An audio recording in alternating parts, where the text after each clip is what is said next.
On dispose également des fonctionnalités d'analyse statique des données en mémoire.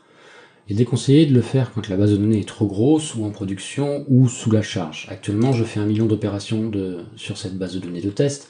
Je vais donc faire passer l'analyse de mémoire sur la base de données de démonstration.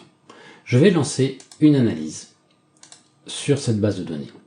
Cette analyse va aller explorer l'intégralité des clés disponibles dans la base Redis, va analyser les patterns de clés et éventuellement proposer des recommandations par rapport à l'optimisation des clés qui sont stockées dans Redis.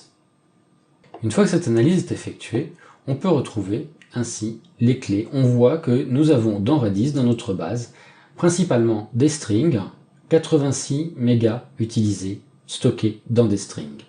Si on regarde, on voit que la plupart des clés sont des strings et que l'on a 630 000 clés de type string.